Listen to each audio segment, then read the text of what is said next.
Արտահերթ նիստում ազգային ժողովը 64 կողմ 2 ձեռնպահ և 0 դեմ ձայներով ընդունել է քաղաքացիական պայմանագիր խմբակցության Հայաստանի և Ադրբեջանի միջև խաղաղության հաստատման վերաբերյալ հայտարարության նախագիծը, որը խորհրդարանական ամբիոնից ներկայացրել է խմբակցության ղեկավար Հայկ Կոնջորյանը։ Եվ քաղաքացիական պայմանագիր խմբակցությունը գտնում է, որ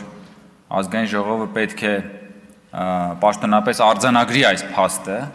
և հայտարարության ընդունմամբ աջակցի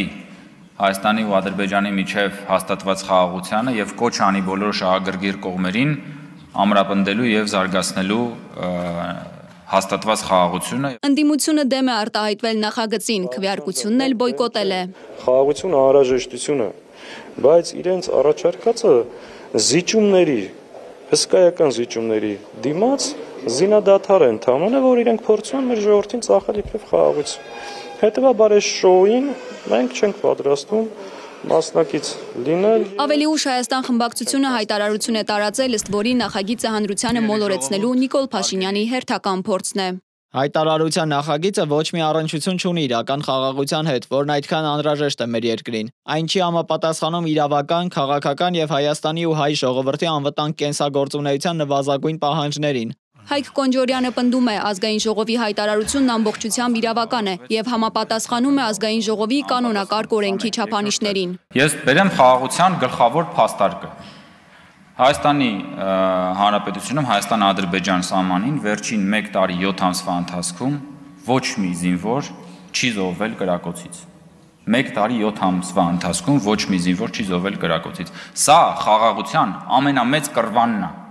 Ես կարող եմ այստեղ վերջակետ դնել ու էլ ոչ մի հիմնավորում չասել։ Ընդդիմադիր падգամավոր Իշխան Սաղաթելյանը ակնհայտ է համարում, թե ինչու է հիմա այս նախագծով արտահերթ նիստ հրավիրվել։ Քիչ առաջ Նիկոլ Փաշինյանը Ալիևի հետ Կոպենհագենում հանդիպում ուներ եւ այդ հանդիպումից առաջ հերթական անգամ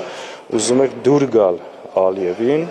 ցույց տալու իր հնազանդությունը եւ իր պահանջները շարունակական կատարելու այդ մեծ ցանկությունը։ Մենք ոչ Ալիևին դուր գալու խնդիր ունենք, ոչ էլ նրա պահանջները կատարելու պարտավորություն։ Սա մեկ, երկրորդը չենք մասնակցում, որովհետեւ սա բացառապես ԿՊ-ի տեսակետն է եւ կապ չունի ոչ մեր ժողովրդի, ոչ էլ Հայաստանի Հանրապետության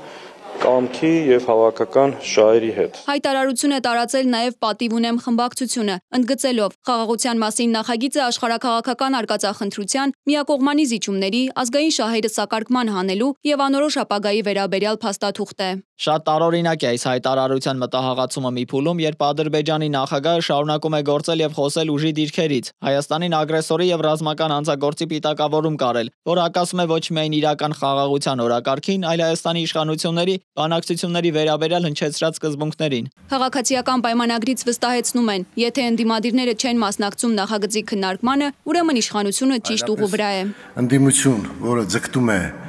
իշխանության, բայց չի մասնակցում եւ չի ապացուցում, չի հիմնավորում իր ճշմարտացիությունը, դա հենց ապացուցում է այդ գաղափարի դատարկությունը։ Իդեպ մինչև արտահերթը խորհրդարանը մերժել էր հայոց ցեղասպանության շղթումը քրեականացնելու ընդդիմադիրների առաջարկած նախագիծը։ Մերի Դանիելյան, Վարդան Պողոսյան, Reopen Media։